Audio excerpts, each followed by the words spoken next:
most of all, thanks for Sander and Joaquin to put together this great workshop. I'm totally looking forward to every single talk, and now have the very challenging task to follow up on Cyrus's and Marcus's great lectures from this morning. So I basically decided to just sort of remove all of my introductory slides and just go right ahead and show you two examples where we can use the coupling of atomic spins that we put on surfaces with the electrons of the underlying metal to have some effect emerge that would maybe not be there in the chain alone. And then I should probably also give you a disclaimer. I'm not going to talk much about time-resolved STM because that's going to be taken care of by Xixiao. He's going to talk right after me. Anyway, let's get started.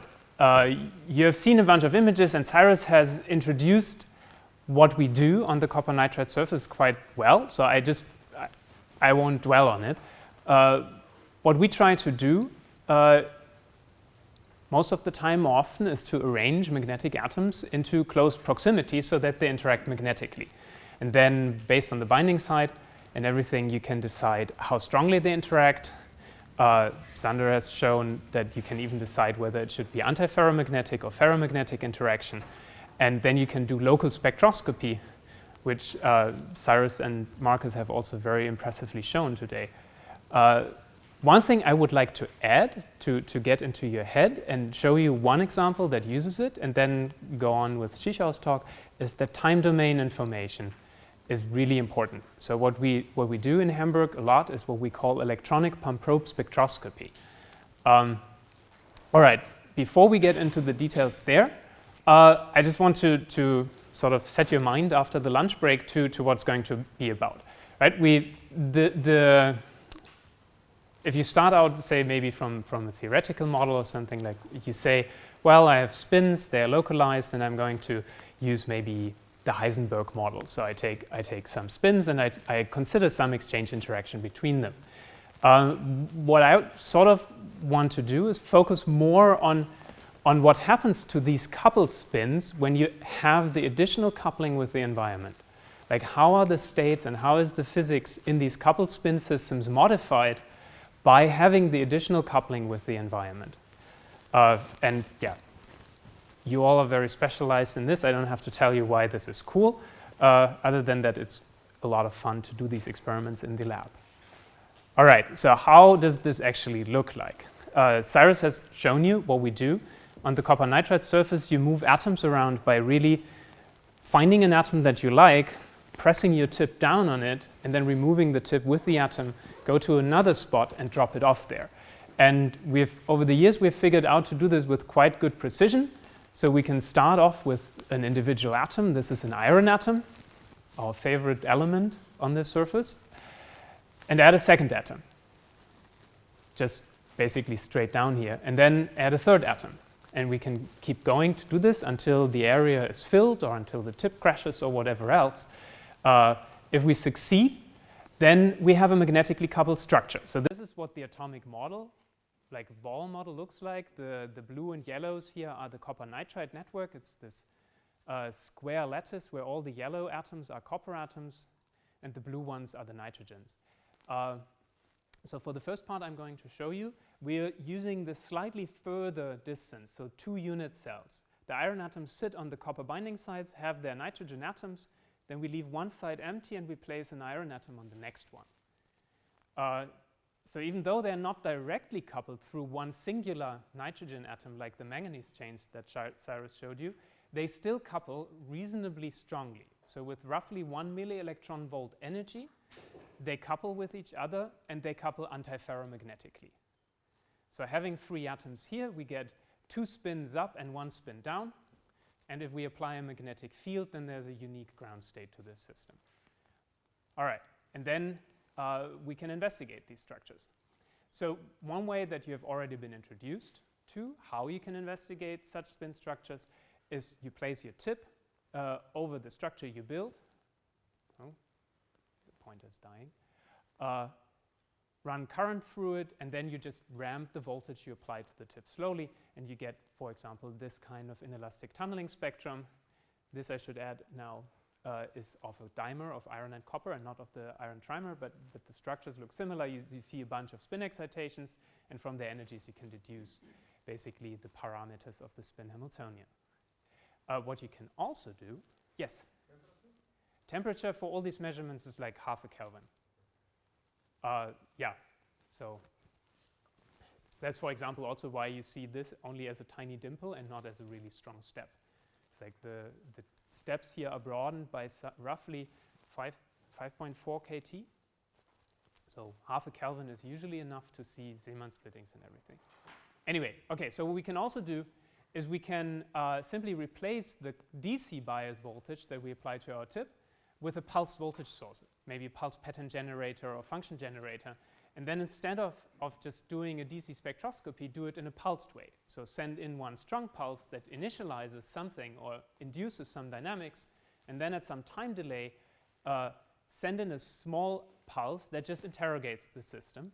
And with this, you are able to get at the spin dynamics of these structures.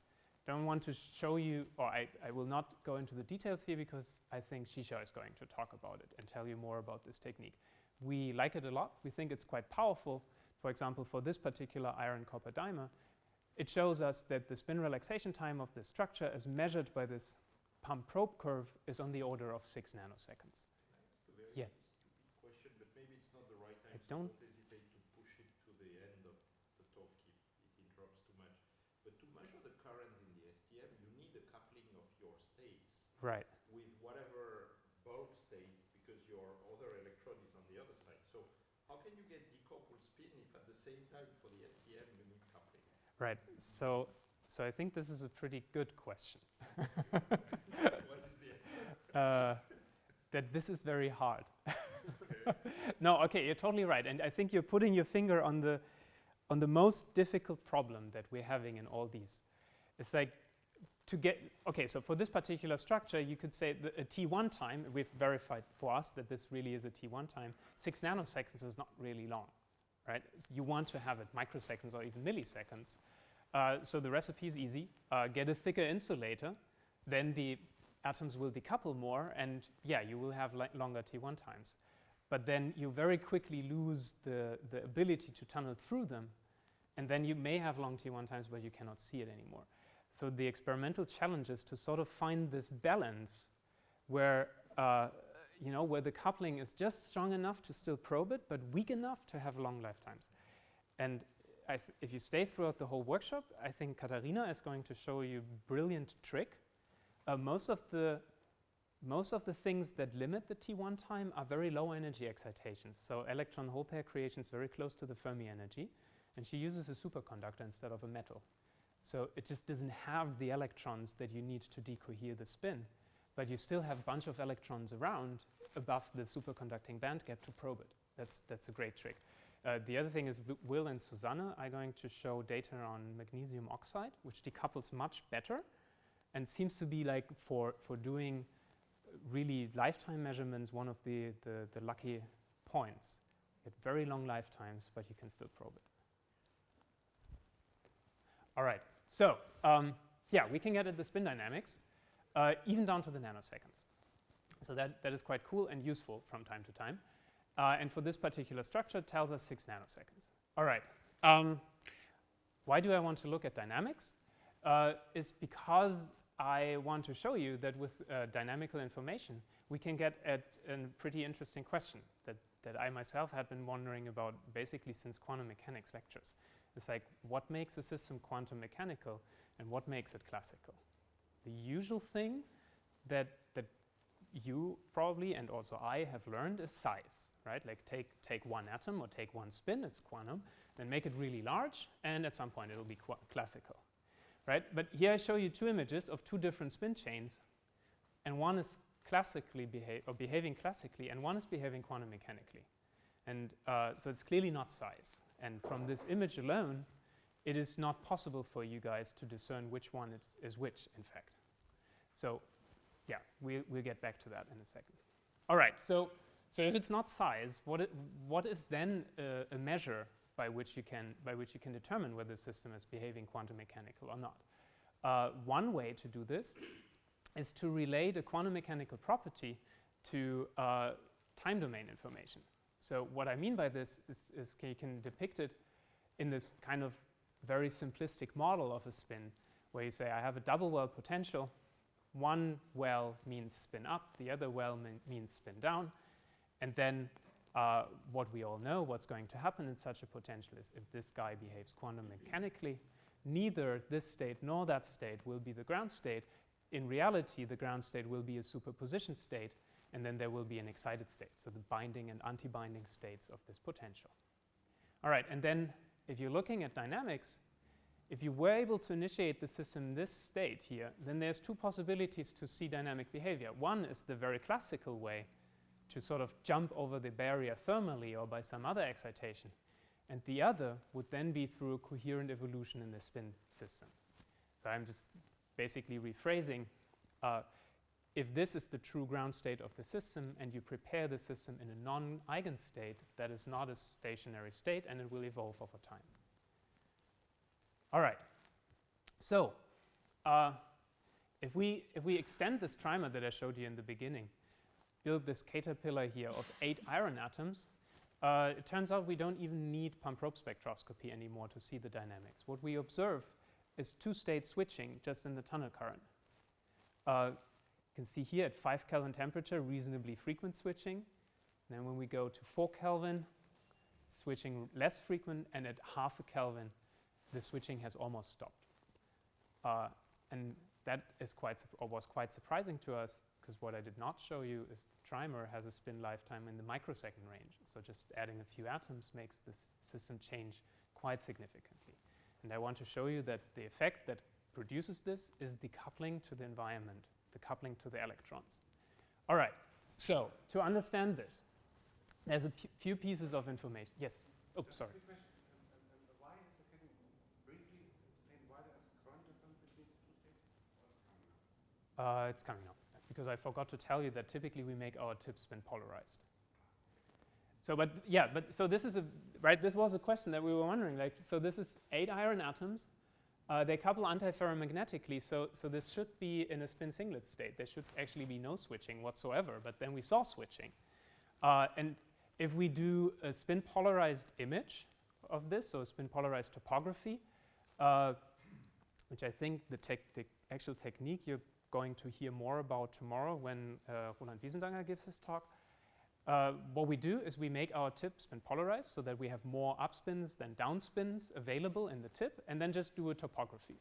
And suddenly we see that this 8-atom chain is not uniform anymore. One atom appears small, one atom is high, small, high, and so on. And then a switch occurs, and then this atom that used to be small is now high, and then low and high and low and high and low. So this is what shows you that this chain is antiferromagnetically ordered. And if you do statistics, you actually find that even in a magnetic field, both of these states are absolutely equally populated. So there's no residual spin on this structure, and we see Néel states. And this is, on first sight, this is quite weird. A small structure that is antiferromagnetically coupled should be in a singlet state rather than in a Néel state. All right, so the second piece of information that actually leads to the solution of the puzzle is to measure how the switching rate evolves as a function of temperature, and then plot it in this slightly weird scale of the Arrhenius plot, where you plot the logarithm of the switching rate as a function of 1 over temperature. And then if we just have 6 atoms, you see here at high temperatures, so low 1 over T's, you see strongly temperature-dependent behavior, and then it settles off into a behavior that is either independent of temperature or depends on temperature very, very slightly only. And if we add more atoms, like 2, go to this 8-atom chain, then you can follow this Arrhenius-like thermally activated process here up to about 5 Kelvin, and then it levels off into a temperature-independent process. And this now is a direct experimental measurement of the different processes that can happen in such a double well potential. So in the end, so the theoretical framework that comes that is related to this originates, I think, to Caldera and Leggett, spin boson model, decoherence of an open quantum system. So we can identify the two Néel states by the two wells here in the double well potential, and the singlet state would be the binding state or the antibinding state here. And then the idea that we had now as well, the strongly temperature dependent process must be a process where you just excite over this barrier, and then the temperature independent process is a process that does a non-thermal or almost non-thermal process. Initially we thought it is a tunneling event, tunneling of the Néel vector in the end, but then Nicolas has done some very nice work, and also Joaquin and Fernando, to show that actually it is the coupling to the electrons here that makes us have a slow process here. So the system, this is not the eigenstate, but the system would want to do a coherent evolution, but then the coupling to the substrate is pretty strong and completely wrecks the coherence of the states in the end. And well, the beauty of this is that Cyrus and Marcus have talked already. I don't have to tell you about energy renormalization. I'll just tell you the result, but Xander first. So what you described, isn't that the same as the quantum Zeno effect, that the system wants to tunnel across, but it's being measured all the time, therefore collapses back to... collapsing back to... So I'm not sure if it is the same thing. It's definitely related, right? The quantum Zeno effect, as far as I understand it, is if you measure a system very strongly, you can pin it in one state, right? Whereas this system is not completely pinned. It still slowly evolves over. It's measured by the conduction electrons all the time. Right, right. That's, yeah. So that part is true, yeah. But whether this is exactly the quantum Zeno effect, I don't know. Maybe we should discuss it, because I think the experts for this are here. Let's keep in mind. Yeah. Okay. So the theoretical outcome of this model, of this spin boson model, is the time scale on which, damn it. All right. Can I use this here? Yeah. All right. This will be difficult, but I hope I can manage. All right. The time scale on which the system would evolve from this state to this state is governed by the amount of this energy splitting. So it's just H bar delta is the time, is the energy, H bar omega is this energy, and omega would be the frequency of the Rabi oscillation. So if we look at how the coupling to the substrate renormalizes this delta, we can see how the dynamics are slowed down. And this is a very drastic effect. So we start with no coupling, so J rho is the strength of the coupling to the substrate, no coupling. Then we have the intrinsic delta, so the delta that is inherent to the spin structure itself. And then as soon as we crank up the coupling to the substrate, this delta will be quenched more than exponentially, in fact. And there's a quantum critical point when this J rho square becomes 1, when the system spontaneously transitions into the Néel states. What at this point, I hope that Joaquin doesn't kill me now. My hand-waving explanation is why we can see it, even though we are probably not in this limit, is if you plot, let me just plot this. If you plot temperature into this for our particular system, then you can see even before you reach 1, at say 0.1 Kelvin, the system becomes indistinguishable from having no level splitting. So there's two things going on. We start, all right, I should probably hurry up a little bit. So we start with a system that has its intrinsic level splitting between the singlet and the triplet state, and then when we crank up the coupling to the substrate, then one thing happens, the energy difference splitting becomes less, but also the states broaden because they gain a finite lifetime. And at some point, this broadening and this splitting just make it such that the system has no level splitting anymore, and then it can decohere into these Néel states. So this is what we believe is happening, why it is possible to see Néel states for very tiny nanostructures. And there's one more indicator that we can look at that makes us confident in this model, is to just see how does this level splitting evolve with length of the spin chain. So go to the normal way you would think of it, quantum to classical transition. If we look at the level splitting, say here, we start 0.1 millielectron volt when we have a dimer, and you see it decreases by about 2 orders of magnitude by adding 2 atoms each. So, and this would then be the intrinsic level splitting of the structure. And you can easily imagine if you start off with a much smaller level splitting, you need much less coupling to the substrate to come over this quantum critical point. So this effect is very drastic for iron. Turns out, if we change the anisotropy, meaning change the atoms, this effect is less drastic. Like if we build the same chain out of manganese atoms, then this level splitting decreases much less strongly. And that's an effect of the anisotropy.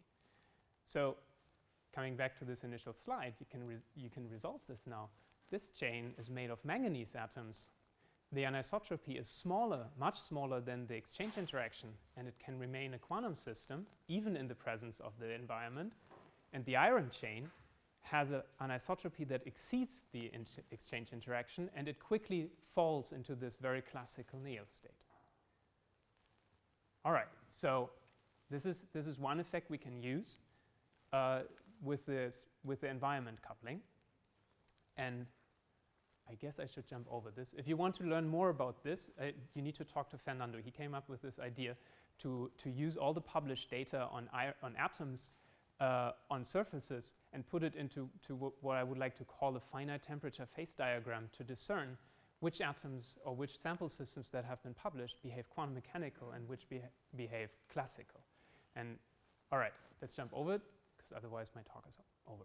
Okay, so the second part I want to talk about is basically the opposite of what I just told you, right? So the spin chains I just showed you would be a quantum system if they were floating in free space, not coupled to any environment. And the coupling to the environment destroys the quantum mechanical properties and makes them classical systems. So we were wondering, is it also possible to engineer spin chains such that the environment forces them to stay quantum? So, and the basic idea behind it is, can we make a spin system that is not just correlated? Can we make a spin system that stays entangled? Okay, the basic idea here was reasonably simple. The outcome turns out to be not as simple. So we were thinking, let's take a manganese atom and an iron atom. Manganese has a spin of 5½ on the surface. Iron has a spin of 2. Put them into a dimer. They couple antiferromagnetically, and then 2 minus 5½ is minus 1/2. So then the ground state, or this structure, should be a spin-half system. And Marcus has shown very impressively what happens to spin-half systems on the surface. They can form a condosinglet state. Okay, so far so good. This is what happens. We start out, this is manganese and iron. You've seen these spectra by now several times. The most important point here is that both excitation spectra are gapped at 0 volt. And then the dimer shows this kind of spectrum and a very prominent Kondo resonance here at 0. And these are spin excitations to the higher up states, to the spin 3½ manifold. And yeah, so this is basically the simple picture we thought about, right? So to put it into state or energy diagrams would be iron looks like this. Is an easy axis system with an integer spin. So what happens is it forms exactly, again, this binding and anti-binding state. Non-degenerate ground state, no Kondo screening. Manganese, also easy axis, but half integer spin. So these two ground states remain degenerate, but they are high spin. So therefore, they are also not likely to form a Kondo effect. If we look at the spin structure of the iron-manganese dimer, by just using the most important terms here, the largest energy contributions, which is Heisenberg exchange and easy axis anisotropy of the iron, we get this energy diagram. We get a doubly degenerate ground state that has SZ expectation value 1/2, plus 1/2 and minus 1/2, and then a sizable energy gap to higher up states. And for this easy spin system, this entire spin state, or this entire spin system is describable only by the two numbers d and j, or more precisely just by the ratio of the two. All right, anyway, so we have managed to create a spin-half ground state, and if this is now coupled to the environment, it can form it can sort of further entangle into a Kondo singlet state. All right, turns out you can figure out what is the driving force behind this Kondo state that we observed by looking at different dimers. So we made 3 different iron-manganese dimers. Their only difference is distance. So we changed the J, basically. if we are very far apart, we don't see a condoresonance. We even see different spectra on each atom. And this ratio J over D is small. So small j, large D, right? If we get them smaller closer together, this J over D ratio rises, and we see a small condoresonance come up, right? And because J is larger, all the other energies increase. And then if we push them even closer together, go to this J over D of like 18 or something, then you see the condoresonance becomes very prominent. Okay, so looking at the spin states, so basically saying, looking at these states here, we can understand the spin Hamiltonian and then do the usual thing we do nowadays. If we get a result that we don't understand, we go to Marcus, and he understands it for us. Okay, that sounds slightly embarrassing, but no, in the end what I want to say is Marcus's approach to use perturbation theory to get the first indications of Kondo effect is really brilliant, because you can, in fact, very quickly put in all sorts of different structures. You can use high spins, you can use a large number of atoms, and still figure out something.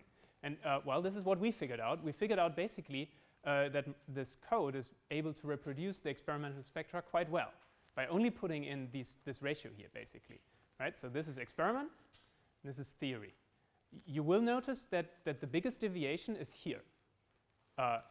Right? So this model doesn't predict the Kondo resonance to be quite as strong. And I think this is showing you that it is just a perturbation approach, whereas Kondo screening, well, can use higher orders. All right, anyway, what we can extract from this model is the makeup of the spin states. And what I plot you here is the reduced density matrix of one of the two ground states for these three dimers. And the most, one thing you figure out is the ground state has really only contributions of 5 distinct states. So it's basically all states of the chain you can make up that end up being the SZ expectation value 1/2. So you can use +2 of the iron atom and -5/2 of the manganese atom, or +2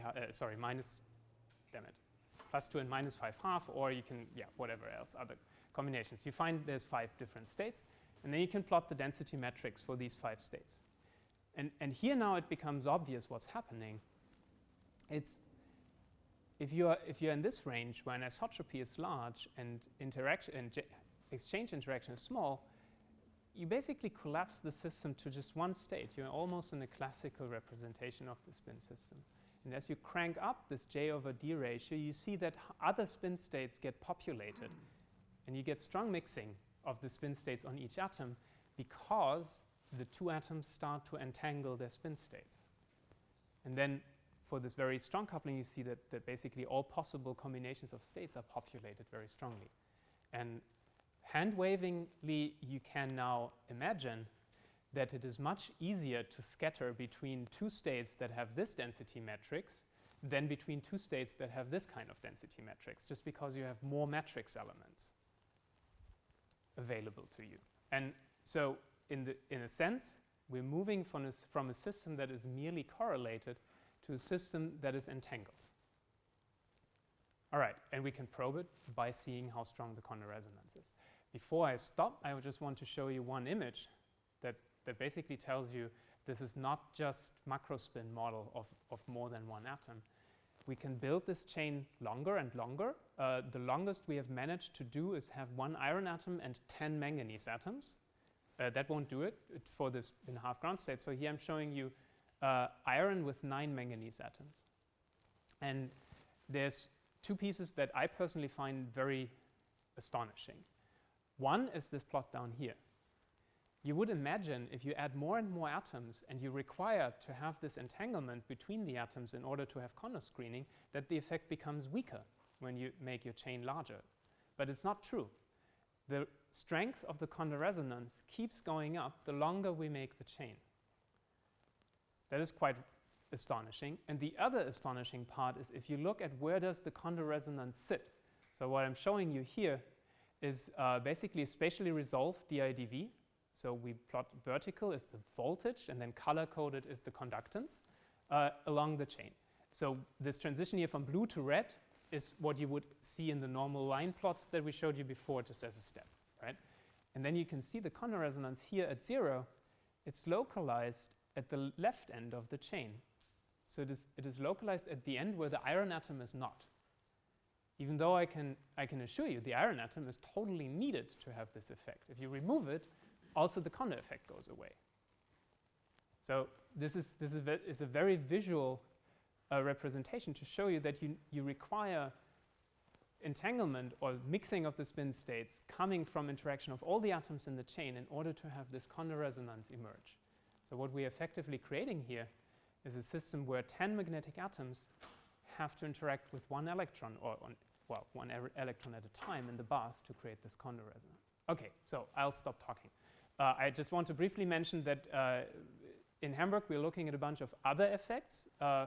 We're looking at 3D magnetic anisotropy, trying to make pump probe spectroscopy faster by coupling terahertz pulses to it. We are starting to learn quite a bit about how does ultra-fast pump probe spectroscopy work in the STM by looking at plasmons. And some of this will be shown to you in the next talk. All right, here I hope I could convince you that we can see the quantum to classical transition in antiferromagnets, and we can see the emergence of many body states from entangling atoms with each other. And I would like to thank everybody involved in the work, and for, of course, you for staying awake after the lunch. Thank you.